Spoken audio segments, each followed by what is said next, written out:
Mirëserdhët në një episod tjetër të podcastit Flasim si fëmijë, ku çdo të më kthehemi pak pas në kohë, në fëmijën që secili mban brenda vetes. Dhe sot në episodin e 24 kemi një të ftuar shumë të dashur, një artist që nuk njeh për të parë botën me sy të pastër, Pashk Përvathi. Mirë se të gjetëm zoti Pashk. Mirëserdhët, kënaqësi. Në fakt, sot ndryshe nga herët e tjera, jemi ne të ftuar në studion e zotit Pashk. Isha shumë kurioze të shija se si është studia e një piktori dhe ku punon ai dhe këtë eksperiencë do ta bëjmë së bashku me ju. Pashku është një nga emrat më të njohur të pikturës shqiptare, një njeri që lexon botën me dritë, me ngjyra, me formë dhe me shpirt. Sot jemi këtu për të folur si fëmijë, për të na treguar ku fillon arti nga lindëndra dhe pse disa njerëz nuk rriten kurrë, thjesht bëhen më të thellë. Siç thotë edhe një shprehje, arti nuk është çfarë ti shikon, por është ndjesia që le pasi ti e ke para të. Dhe sot do të përpiqem të prekim pikërisht këtë, ndjesinë. Zoti Pashk, si do ta prezantojë veten tënde si fëmijë të vogël? Kjo është pyetje vështirë që më thua ti, sepse nuk di nga cili kanë vështrim tani. A të them ndonjë gjë për nga fëminia ime, them se unë nuk di të vërtet më vjen para një pozitë, kështu që visi të shprehem. Ideja është që nëse ti do të takoje veten tënde kur ishe fëmijë, çfarë do të thoje exemple për këtë takimin tonë sot ose për gjërat që ke arritur deri më tani? Unë di çfarë të thoje, ndoshta për fëmijë tjerë, për interes për ti do të ishte interes të dinin për fëminin time, kush ishte fëminia ime. Ndoshta për këtë mund të flas, ajo tjetra më duket paksa më abstrakte ta shtjelloj. Unë jam një piktor që jam sot, por dje isha një fëmijë e lindur në Manati, me prindër bujq, pas i lloj interesi për artin. Një fëmijë i lirë, që ata vetëm na linden, si më thënë shumë, kur filluam të ecim, ne ishim të lirë, ne bënim gjithçka. Edhe interesat tona të fëmijës atëhershme nuk ishin, po themi, interesat e një fëmije e qytetit. Ne nuk e njihnim në botën e qytetit. Ne në shtëpi kishim lopë, kishim dele, mace, qenë, kishim tokë, kishim pemë, kacavirëshim në për to. Aty në Manati ku më mbledh unë për shembull, ishte një lloj peme që ishte pema e dashur për ne, rrënjat e arrave. Aty ishin disa arra që ne theshim arra buqit, arra frutpalit, arra mërkandereut, arra centralit, sepse kishin marrë identifikimin pronë e kujt ishin, dhe ne i sulmoshim ato arra kështu. Ishin fëmijë që laheshim kur fillum të mësojmë notin e mësuam në disa basene. Ne kemi thënë gjuhën popullore hurdha, po më vonë kam kuptuar që i thonin basene. Dhe të hurdhat ishin plazhet tona. E njëra prej tyre ishte hurdha Vox. Niseshim fëmijët e Manatis, varg në orën 12 ditë, se ishte në ngushticën e malit atje në Proj Hut, dhe shkojnë laheshim atje. Aty mësuam notin. Ishin fëmijë që pëlqeshim gjuetin, po gjuetin me llastiqe. Llastiqet nuk lejoheshin nga mësuesët. Mu njerë më kapi mësuesi me llastiqe duke gjujtë edhe kujtoj edhe sot e kësaj dite kur më kapi këtu të veshi, flokun të veshi që ma tërhoqi shumë, më dhimbja janë shumë sa që e mbaj mend. Ishte një mësues nga Kosova i ardhur në Manati, Rëshdi Kusari. E Rëshdiu ne mori nace me mori llastiqet. E në fakt, ne bashkë një shokun tim me zum atë duke gjujtë me llastiqe. Dhe më thënë edhe mësuesi bënde nga binte tek dëshirat e fëminore, se ata ishin fëmijë, vetë rushin një lloj fëmijë brenda tyre, pavarësisht ishin bë mësues. Po ai nga maraku që ne zum duke gjujtë edhe me llastiqe, ai dëshishte të veten dhe më tërhoqi për veshë këtu më mori llastiqet. Ishim fëmijë kureshtar, fëmijë guximtar, nuk dishim ç'është rreziku, mblidheshim mramit në shtëpi, dhe më thënë, prindërit tonë nuk janë si fëmijët e sotëm që rritën sot që e merr nipat e mi, merren tek qerdhja, merren tek kopshti, ruhen fort, çojnë se mos thyhen rrugës, si më thënë që. Ne nuk thyeshim. Ne ecim zbathëm, na bëshin kallo poshtë kamës. Por përveç kësaj ishte fëmijë me interesa. Për shembull, unë klasën time kam pas një nxënës jashtëzakonshëm të shkëlqyer prej zogë. Prej se qysh i vogël bënte poezi. Ishte fëmia më fenomen i shkollës. Fëmijë i ditur, qysh se kishte lindur, ishte i ditur. Dhe ne ishte një grup fëmijësh që prej se merrej edhe me aktrim, edhe me fjalë poetike, shkruante. Unë me 2-3 tjerë, Gjergj Kthella dhe Det Leci, vizatoshim shumë. Ne doshim të bëshim piktor të ardhshëm. Fillojmë të kuptojmë se kjo magji e bukur është që ta marrësh realitetin aty për jashta edhe ta hedhësh në letër. Edhe gjithë këto pra, kjo është jeta një fëmijë fshati, i papërkullur, domethënë i lirë edhe me interesa. Ti na tregove shumë se si ishte fëmijëria jote, jeta jote pra si fëmijë. Nëse do kishte një ngjyrë që do ta përfaqësonte gjithë këtë periudhë kohe, cila do ishte ajo? Ngjyrë ngrohtë. Ishte ngjyrë ngrohtë sepse edhe ne kur i themin pikturët, sa e ngrohtë kjo piktura, ka dritë. Ajo ishte ngjyrë e ngrohtë dhe me dritë. Unë jap shumë dritë asaj kohe. Ndoshta drita asaj kohe është ajo që mësolli ky që jam unë sot shumë. Ishte drita, ishte në sjelljen e prindërve tonë ka shinesh ishte drita. Ishte në sjelljen e marrëdhënieve me fëmijë të tjerë ishte drita. Ishte e ngrohtë, ishte ngrohtësia mes fëmijëve. Dëgjoj, unë kam nostalgji, ma beso kam nostalgji për atë periudhë. Është shumë e bukur. Jo, kohë e bukur ajo. Me të vërtet, thjesht nga këto që the ti dhe mu, më duket sikur kam qenë pjesë asaj dhe duket me vërtet një eksperiencë shumë e bukur. Po nëse do ishte një pikturë, një vizatim e gjithë kjo fëmijëria jote, çfarë pa më mendon se do kishte? Dëgjoj, Picassoja në moshën më të madhe filloi të pikturonte si fëmijë. E pse bëri filloi të pikturonte si fëmijë? Sepse pikturimi i fëmijës ka shumë sinqeritet dhe shumë naivitet. Edhe unë kështu do ta përfituroja, do ta transmetoja një lloj naiviteti, një lloj feminiteti, ajo periudhë. Kështu është e gjitha ajo dhe kështu do të ishte mund të ishte edhe në pikturën time. Pavarësisht sot si jemi profesionistë, kërkojmë gjëra të tjera në pikturë, po ajo na shoqëron vazhdimisht. Mu si krijues, fëmijëria ime më shoqëron edhe sot. Shpesh i kthehem fëmijërisë. Për shembull, shtëpia ime në Manati ishte një kullë e madhe, më dukej atëherë e madhe. Nuk ishte pasën shumë e madhe sepse kur ndërtoi vllai shtëpinë tjetër ajo më dukej e vogël, më dukej si kotec pastaj. Megjithëse ishte shtëpi dykaçe. Dhe kam nostalgji për të dhe unë e pikturoj sot. Pra, motivet e fëmijërisë ku jam rritur, ku jam ngjizur, si më thënë, ku jam mbrojtur, i pikturoj sot dhe e kam pikturuar motivin e shtëpisë time në Manati mbi 10 herë. A kishte ndonjë person që të rriste me ndonjë pseudonim kur ishe i vogël? Pseudonim. Pseudonim jo, po shokët e klasë unë isha Ezmer, dhe më thoshin Zik. Se më thënë Ezmer, i zi. E unë e kisha të verë këte. Sot më duket gjë e bukur që ti jesh pa edhe pak Ezmer, po fëmijë më thonin këtu. Kurse kështu jo, epitete nuk i kemi pas vënd njëri tjetrit. Nuk e di, kemi shpëtuar nga këto lloj epitete të tjera. Kurse atë me shaka për të pësharë më kanë pas thënë, Zik. A ke ndonjë lojë ose rreng që të ka mbetur në mendje nga fëmijëria? Kam shumë. Lojra fëmijësh të ti, ha? Po. Shiko. Lojra fëmijësh ishte një kemi pas thënë shkopa cingla. Shkopa cingla ishte një e vogël, një segment i vogël dhe një i madh, që ti e gjuje këte dhe i bie. Dhe sa më lart shkote, ti kishe mundësinë që kundërshtari jot, kur e hidhte pastaj edhe cinglen tu të vendi, të mos e hidhte afër. Dhe ne gjenim dru krifshe të rënd, sepse ai shkonte larg.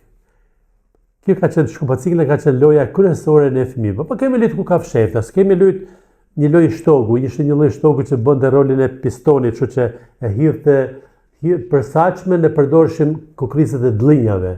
Edhe paf, ikte larg ai. Çollojmë me ndonjërin shumë. Lojra fëmijësh. Por apo janë plot. Pastaj shikoj, lojra fëmijësh në fshatin tim kemi një diçka që brezim fal një familje në Manati nga Shkodra, familja Dushi, familja Frandushit. Ai kishte disa djem, po ata ishin djem qytetit shartuar në fshat. Pra na sillshin eksperiencët e qytetit, na kishin sill në Manati se jetoshin aty. Dhe ne kemi qenë një grup fëmijësh që kemi qenë akrobat. Ne kemi ecur në vertikale me dur, siç ishte fusha obori i shkollës Manati. Unë jo sa një dy shokët e mi, po dhe unë ecja për shembull 50 metra pa problem në vertikale, bënim paralele, bënim kthim zgjati, çfarë zbënim? Kalim në një tunel, lojra fëmijësh, por Tamam, loja e fëmijëve auto këto, kemi luajtur dhe kështu. Si thon kësaj lojës tjetër me kështu, nuk i di emrin tani, Rasavia. Edhe unë luja me motë, nisha për shembull në klasë parë, motra në klasë 3 dhe ku lulun, s'kish lodra jonë ishte kjo, me të luja Rasavia me motrën. Këto i lodra tona. Topi ishte pastaj dëshirë e madhe, po topi na mungonte. Kishte rradhë shkolla, po nuk kishim topa. Topa plastiku po topa më dhe jo. Top plastiku kishim për shembull, kujtoj një rast, me solli babaj një top plastiku dhe erdhën tanë shokë të klasës me marrë me lujtë se unë kisha topin. Po gjyshja, më kishte marrë topin dhe nuk më jepte topin, se më thoshte, e rri se do të ruish motrën e vogël këtu. Dhe më nga ngel gjyshja, i gjesti gjyshës, më nga ngel kujtesat. Pse nuk më la gjyshja me shumë lujtë me shokët? A i mban me ngjyrat e lezhës së dikurshme? Shiko, jo të lezhës, po të lezhës, të fshatrave, të manatis, gjithandej, ma i men një lloj originalitetin natyror, si që kishte lindur ishte i natyra, si që kishte lindur dikur, ishte e paprishur, e padëmtuar, me pyje gjithandej. Qyteti vjetër i Lezhës ishte kurora e qytetit, ishte gjëja bukur që kishte Lezhë, por që fatkeqësisht nuk prish nga tërmeti 15 prillit 79, unë e kam pikturuar në disa pikturat mia. Dikur e kam pikturuar direkt nga natyra, më vonë e kam pikturuar edhe nga imagjinata, sepse ishte qyteti që më kishte lënë brez.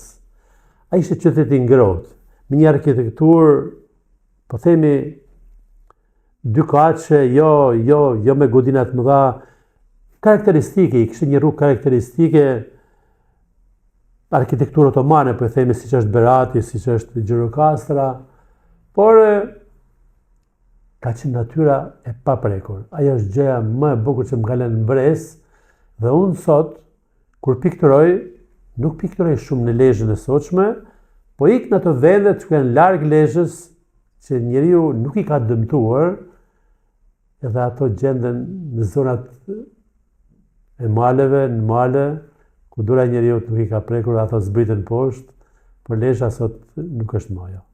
E hershmja. Fatkeqësisht. Cili ka qenë objekti yt, si themi, i parë i çmuar kur ishe fëmijë? Aty kush ka qenë? Me një herë e gjeta. Unë në klasën e 6, bashkë me një nxënës tjetër nga Manatia, na caktuan të merrnim pjesë në mbrëmjen e vitit të ri që bëhej në Lezhë me gjithë pionierët e Lezhës, pionierët dhe fatosat e Lezhës. Në pemën e vitit të ri që ishte në mesin e sallës, ishte një pemë e madhe, ishte i varur një dhuratë. Kur u shpërndan numrat, numri 362. Dhe kur u lexua ky numër, gjithë fëmijët e qytetit fillon të bërtasin. Po nuk e dija se kush ishte. Ata dinin se dhurata që ishte vendosur në pemë kishte numrin 362. Shkoi dikush, hipën në një karrike dhe mori prej atij një automatik. Ishte një automatik lodër kinez asaj periudhe, por kur shkelje kamzën e shkretjes, ai nxirrte xica kështu. Dhe kishte dhurata më bukur. S'kisha pas dhuratë, se ne nuk na bënin dhurata, prindërit nuk kishte mundësi të na bënin dhurata për vitin e ri. Shkolla, dhurata për vitin e ri, dikush ishte dhurata për vitin e ri, se më kujtua dhe ajo, një portokall. Mësuesja blente, ne dorëzonim nga 5 lekë, më duket, dhe bleni ca portokalla dhe ne jepshin një portokall. Kurse lodra e madhe ishte kjo klasë e 6 dhe kur dola nga mbrëmja atë natë, gjithë fëmijët e qytetit më vinin nga mbrapa këto dhe më fusin dorën për me që nxirrte xixa, ajo dhe kënaqeshim gjithë kështu. Ai ka qenë lodër që ka mbajtur për shumë vite. Se nuk kemi qenë fëmijë që jemi llastu me lodra, a kemi pas mundësi të na blej kush dhurata. Gjëja e madhe po të na blenin një palë kpucë prindërit, ta shtynim ato kpucë deri në fundin e vitit ishte gjëja më e madhe. Dhuratat ishin molla ndaluar. Unë nuk e kam shijuar dhuratat përveç të kësaj rasti që ka qenë të shtëpia e pionerit kur u boi mbrëmja e vitit të ri, që pata fat marr një lodër të bukur. S'kam pas lodra tjera. Po, babai më ka blerë një herë top plastiku se isha shumë pasionant për lujt futboll. Pasioni i madh im ishte të luaj futboll. Të gjithë fëmijët kanë disa mendime ose fenomene të çuditshme që ata i besojnë. Si për shembull ti kur ishe i vogël, çfarë mendoj se kishte brenda reve? Brenda reve? Se kam menduar. Se kam menduar asnjëherë, po brenda reve mundoheshim të gjeshim figura. Sepse qëllëtën e njëri kur hidheshim me sy përpjeshur duke paret, Edhe sot më mrapa, kjo më ka shoqëruar edhe mrapa, nga një herë gjishë figurat dhe ne kishim një personazh në Manati, i thonin Markafana. Markafana ishte njëri me mjekër, thoshte unë jam Markafana, mbreti i Arabisë. Dhe kur shikonim nga një herë të lartë, siç na shfaqej Markafana, na duke si Markafana ishte dhe atje lart. Edhe ne lidhim Markafanën me atë besnit se ky nuk është i zakonshëm. Ky është mbreti i Arabisë, shi Markafana shfaqet edhe në re në qiell. Ky ma kujtove ti, se s'do më kishte kujtuar rasti për ta kujtuar me rast. Nuk se kam përsit asnjëherë me shokni këtë gjest. A ka ndonjë moment nga fëmira jote që ti je si hapin e parë që bëri drejt rrugës së artit? Po, kam. Ktu kam shumë. Ktu kam shumë për t'regu. Në klasën e parë fillore, radera, pam, dera e klasës. Thot dikush, Pashko të shkoj në shtëpi. Një më erdhi një mësuese. Pashko të shkoj pak deri në shtëpi. Unë kisha shtëpinë 50 metra nga shkolla. Shkova në shtëpi, më thot gjyshja, ngjitu sipër në katin e dytë, se ke babën tanë sipër. Shkova sipër dhe kur hypa sipër, gjeta një piktor, një burr, se nuk e dija që është fjala piktor. Ishte abstrakte për mua. Gjeta një zotëri, them një burr, me një dosje që mande kështë dosjen dhe kështë një letër të bartu. Ai më orientoi që t'ula në karrike përpara tij dhe ai vizatoi ndoshta rreth një orë. Dhe më mbrapa u çudita kur pash në letër portretin tim. Unë befasova, mu duke gjë jashtëzakonshme kështu.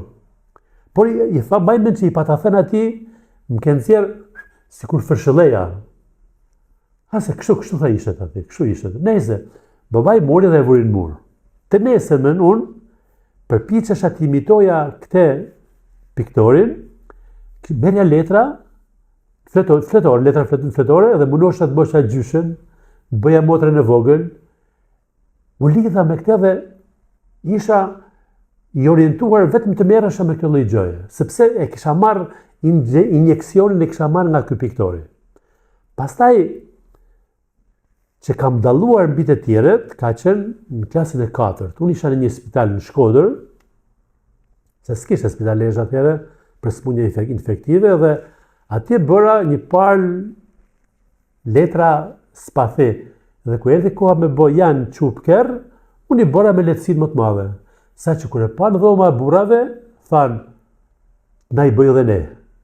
Dhe njëri nga ata, për ne zgjata deri këtu, njëri ata tha kështu. Nga jeti, dhe më nga Lezhë, që kemi patriot bashkë, jam nga Lezhë dhe unë. Ty tha, do të bëjmë piktor. Ky ishte Burhan Golemi, mësues fizikulture në Lezhë.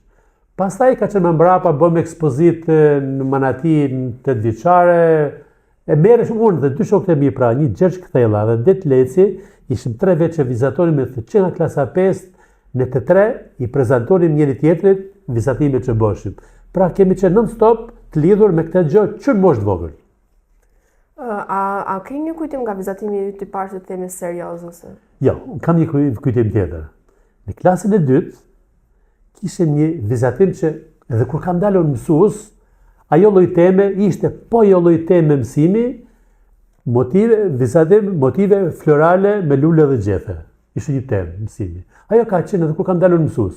Po kur isha në klasën e 2, mësuesja është prandaj në 3 kuadrate dhe bëj një gjethe kështu. Gjethe dhe një lule. Unë bëna vizatimin tim, po ja bëna dhe një shoku të klasës, a ishte nxënës më i mirë se unë. Ishte preshi, prej Zogaj. Kur ja bëna timin, ja bëna dhe preshit, por mësuesja, kur vuri notën mësuesja, mu më vuri 9, ati i vuri 10. Edhe unë me naivitetin një fëmije që thoja nuk rebelova për t'ja thënë mësuesës, po thoja, po unë e bëna dhe preshit, po pse vuri 9 mu edhe 10 ati. Pra kjo është kujtes, prandaj, nga kjo lloj padrejtësie, që me quajta një lloj padrejtësie të vogël, nga kjo lloj padrejtësie kam mbajt mend vizatimin e parë që kam bërë. Ky është vizatimi i parë që unë mbaj mend. Kurse vizatimi një ekspozite në klasë 6 ishte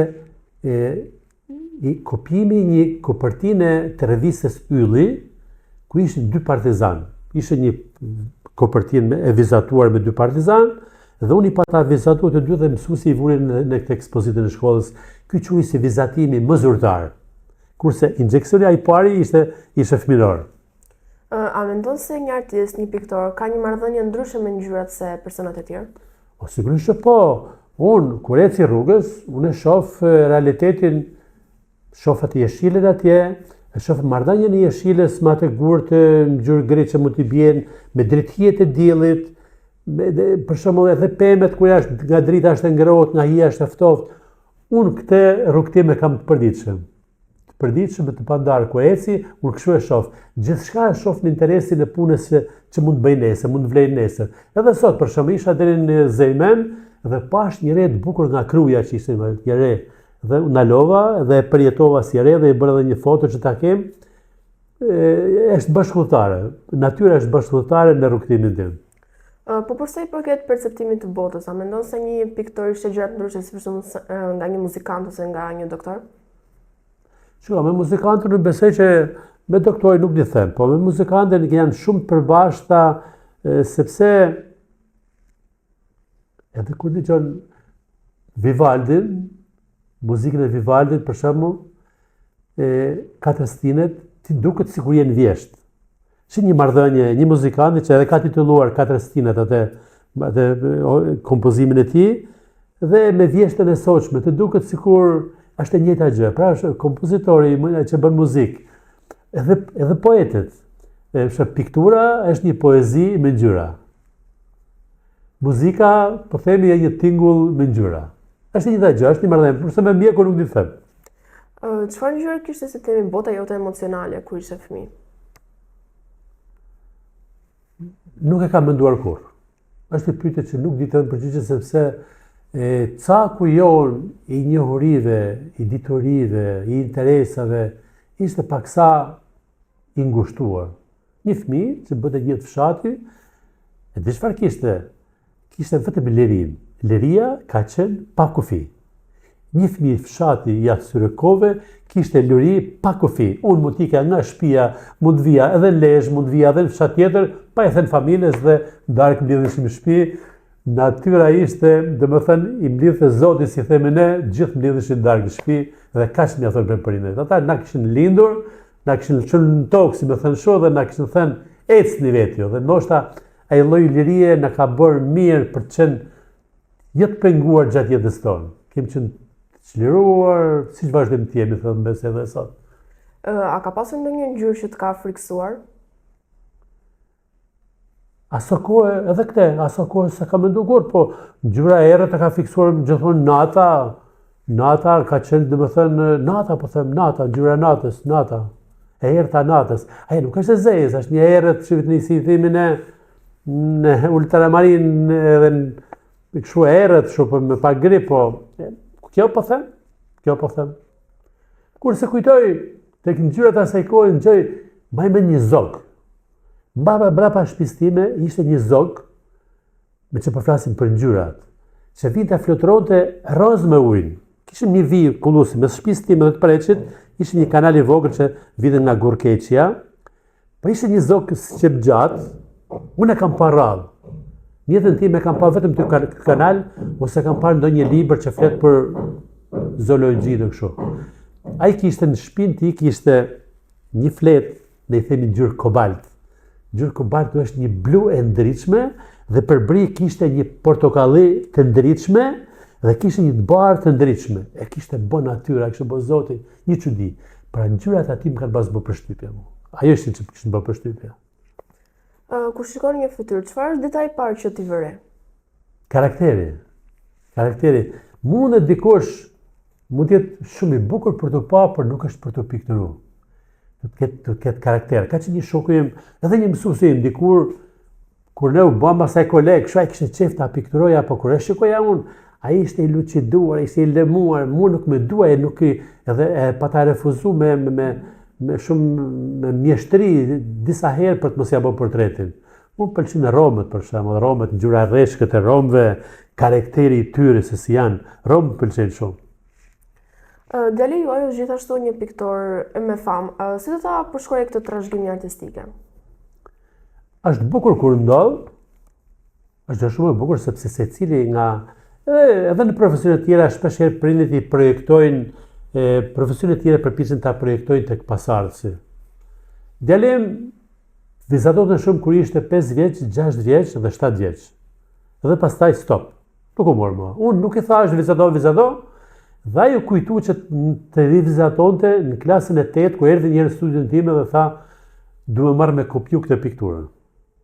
Dhe kur e kopjoj atë, ju rizgjun edhe një herë pasionet e vogla ku ishim më fëmijë, dhe nuk u nda pastaj, shkoj fitoj konkursin, shkoj në shkollë, bëri shkollën, dhe është bukur kur ndodh. Por pas forcim, unë kam bërë një gabim me djalin tjetër. Nuk kam qenë mësues as pak e mirë dhe nga frika që të mos bëhemi vetëm një shtëpi piktorësh, djali tjetër ka qenë shumë i talentuar. Po shumë i talentuar. Nuk kam pas fëmijë që kam dhënë si më vonë që të ketë qenë i Zotit si ai, e unë nuk ja frymëzova me mendimin tham ja të bëhet arkitekt. Ndoshta do ishte bëj një piktor shumë i mirë. Ja dhe tjetri. A mendon se arti trashëgohet apo është një fat ose talent i brendshëm individual? Kam filluar të mendoj diçka tjetër. Jo trashëgohet, por më duket sikur, më duket tani, dhe pse ta them se do ta them sepse, më duket sikur çdo kush po të marri përsipër dhe po të doj të mësoj të pikturoj, mund të mësoj të pikturoj. Duhet talent e lindur, sigurisht, duhet pak talent, por puna është shumë. Për shembull, bashkëshortja ime më shoqëron mua në përkoloni që shkojmë të pikturojmë në vende të ndryshme natyrë prej 15 vjetësh. Dhe ajo më thoshte sa herë, më shikoi të mua që bëja me lehtësi pikturën, thoshte, edhe unë e kisha bërë, thotë. Po unë e bëja, tham një ditë, po nuk u ul dhe kur ndodhi pandemia, ajo ul të pikturonte. S'kishim ku shkonin. Sot ka rreth 150 piktura, edhe këtu kam merr te formulimin që do ta bëj tani. Pak talent, por dhe mësohet. Me shumë punë edhe mësohet. Ajo më befason në mënyrën se si pikturon sot, se si kombinon ngjyrat. Po duket ajo është nga zatërima dhe ndoshta gjithë zatërimorët kanë pak talent sepse ata bëjnë bukur të zgjahet. Kjo fakt bënte bukur trikut e fëmijëve kur ishte e vogël, i bënte me motive me njerëz, dhe unë habitesha sa mirë i bën. Unë në fisin tim kam edhe të tjerë, kam edhe 2-3 kushrej që janë piktorë shumë të mirë përveç djalit tim. Jemi si grup, jemi bë pak si grup, kështu atje. A ka ndonjë rast kur pikturën me djalin tuaj së bashku dhe çfarë atmosfere krijohet? Vetëm një herë në jetën time ka pikturuar me mua. Kemi pikturuar një herë në 93-shin në Kunevajin, ai ishte nxënës në lice, dhe më mbrapa as në studio nuk më ka pa kur duke pikturuar. Po kur. Është e çuditshme. Për shembull, nusja dele të vogël ka ardhe më ka pa. Ky s'ka pa kur duke pikturuar. Nuk ka dash të ndikoj, nuk di ta them interesa tjera. Po dhe pikturën e bëti dërgjoj. Ai bënte kur nisi të pikturonte në mas Akademisë së Arteve, bënte piktura abstrakte dhe i thoja unë, po ça merresh me këtë lloj pune, me këtë lloj mënyre, thon. I thoja unë, do të vdesësh për bukë nesër. Thosha zë t'ja ver dorën pikturës tënde kush. Edhe një herë më tha, mler, u rebelu.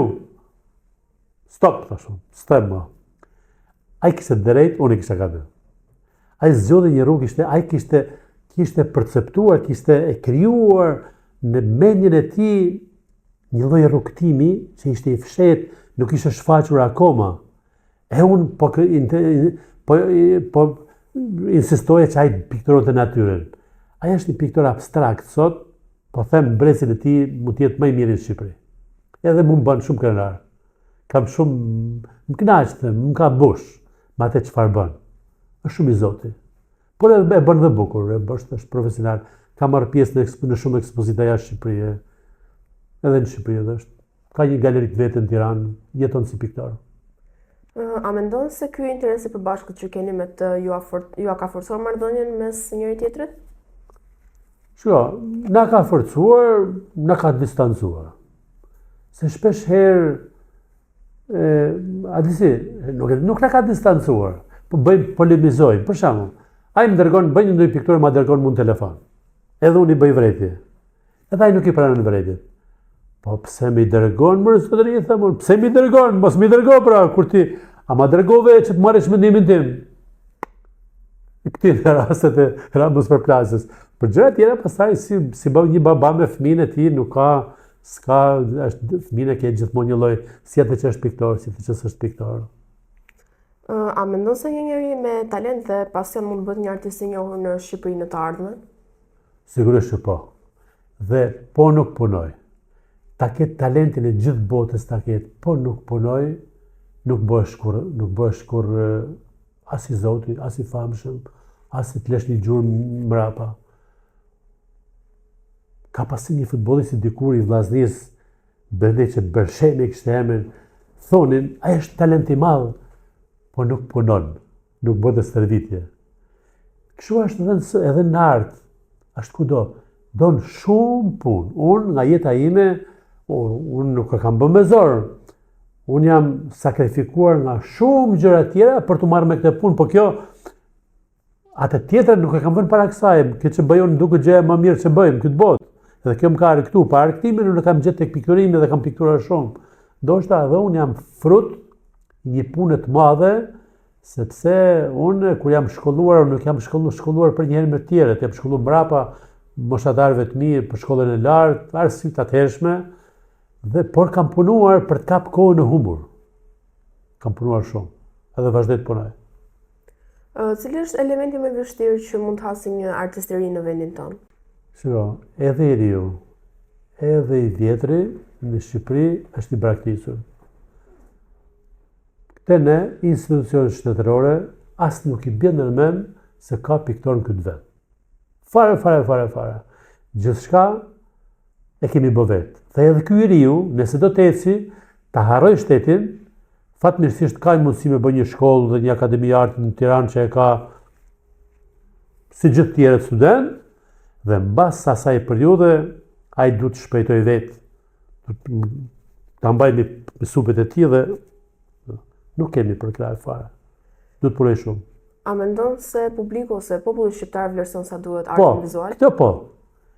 Bile ne jemi më mirë se fëqinjët tonë, se greket, se maqedonët, se kosovarët, dhe unë e kam një arsye. Kam një argument. Kush është argumenti im? Në kohën e komunizëm atëherë, piktori nuk lejoi t'ia shiste individit pikturën. Pikturën e blente vetëm shteti. Nuk lejoi të bëj që ti të bëjt sepse bëj me dokumenta. Nuk lejoi që ti t'ia ose më mirë me thënë, individi nuk kishte mundësi financiare të blente një pikturë. Çfarë ndodhte? Ne pa gjë të keq, një shoku, një miku, një diçka që shkelte në studio, ti i falje një pikturë. Dhe shtëpiat asaj kohe kishin në mur, kishin të vendosura 2-3 piktura, dikush më shumë. Dhe ku erdhi 90-ta, i gjeti këta me një lloj trashëgimie në mur, ata edhe fëmijët e tyre ishin rrit me dashurinë për portretin apo për peizazhin që prindi ja kishte vendosur në mur. Dhe kjo erdhi mbrapa si reminiscencë e kaluarës, kur ndërtoshin shtëpinë, kur ndroshin shtëpinë, kur rinovoshin shtëpinë, dëshira për me ble pikturë tjetër. Unë kam një shokun tim nga Gjërkasa që jeton Janin, nuk pyet kush thot si e piktor, as se kem për vepër arti. Në Shqipëri po, edhe njeri që është mësues më rrok të vogël, a dikush tjetër që nuk ka të ardhur relativisht të mëdha për me ble pikturë, në një moment caktuar tjetës vet i bën ato lekë dhe vjen e blen një pikturë. Populli e don pikturën, është ardhashës. Çfarë këshilli do të jepje një fëmijë që sot ndoshta po vizaton një fletor shkolle, por në të ardhmen ndërron të bëhet si ti? Ju a jap shpesh, te unë vinë, e di si vinë, ka prindër që thonë, fëmija im vizaton mirë, është shumë, edhe i them unë, mirë, ma bjet jap unë ta shoh unë. Sepse unë nuk jap kurse më për fëmijë, kam dhënë dikur para 15 vjetësh dhe tash i bëj këtë. Këtë lloj shërbimi që mendoj që e bëj për prindërit. Unë më identifikoj që ky fëmijë ka talent apo s'ka talent. Vjen ai me fillim dhe jap 2-3 detyra. Kur unë bindem që ky fëmijë ka talent, unë e këshilloj pasaj çfarë të bëje. Duhet vetëm të vizatoj. Të vizatoj me laps objekte nga natyra, jo kopime. Objekte nga natyra. Kopjoj derisa shkon klasa 4 dhe në klasën e 4 ai duhet futet një rreth vizatimi me fëmijë të tjerë, me mësues profesionistë që të marrin një orit dhe pastaj nga klasa 9, po themi, ata që janë më të mirë të shkojnë në konkurs dhe shkojnë në shkollë. Domethënë, cili është momenti që sot të ndodh në përditshmëri dhe të bën të ndjerë si një fëmijë? S'kam përgjigje edhe këto. Më duket si një burr i vjetër i lodhur, jo i lodhur, me shaka, u plakëm i them tani edhe një shoku tim Salvador Xhexhi. Salvador, ka që ishte u plakëm. Pra nuk mendoj mos i fëmijë sepse kemi ankesën edhe në gjuri, nuk ecim rahat, kështu. Edhe rutina dhe puna, intensiteti punës së përditshme nuk na çon më me mendu për fëmijë. Ndoshta këtë përgjigje kam tani ndoshta, po kur ti kish ti mund të kisha thënë, kam të rast se mendoj si fëmijë, po nuk di të them. Dikur mendoj si fëmijë, kam një rast. Shiste ta gjeta. Bipi im Henry ka lexu se si është ai titulli, Udhëtimet e Gregut, që është një ditar i Gregut. Edhe më thot djali im Henry thot ka filluar të shkruaj. Çfarë ka thënë të shkruaj? Të gjë. E le të filloj të lexon, edhe fillova unë tash të mendoja dje kam menduar si fëmijë. Fillova të mendoja tash se ditari ishte ditari një fëmije, edhe fillova t'ja orientoj atë nipin që shiko, që të bësh ditar për veten tënde, të shkush për veten tënde. Për shembull, të thush se sot u zgjova herët, bashkë me babën më shoqet të shkolla, çfarë bëre të shkolla, çfarë bëre më mbrapa, edhe fillova edhe unë të diskutoj dje si fëmijë, por ishte për pasojë e nipit tim, po në përditshmëri duket se nuk mendoj më si fëmijë. A ke ndonjë zakon që kishe kur ishe fëmijë që nuk e ke hequr akoma? Nuk e di. Po nëse do mund të takoj veten tënde 10 vjeç, çfarë do t'i thosha? Çfarë do të thoja? Nuk e di. Prapë se di, zisë do të thoja. Po ai, çfarë mendon se do t'i thoshte ju? Ke shkuar tek pritshmëritë që pata kur isha i vogël. Ma ke realizuar, ke shku tamam në kudoje. Unë kisha objektiva që është fëmijë, këte kam pas. Unë kam qenë shumë ambicioz që është fëmijë. Që është fëmijë i vogël. Kam dash t'jem, ku do t'jem edhe në mësime, edhe këtë. I pari mësime s'ka mund t'jenë si ishte prejzogaj më i miri, po mas prejzit kemi qenë 3-4 tjerë, por gjithmonë tentoja që të bësha më i miri. Paktën të ke puna të vizatimi. A ka ndonjë ëndër që nuk e ke pikturuar akoma?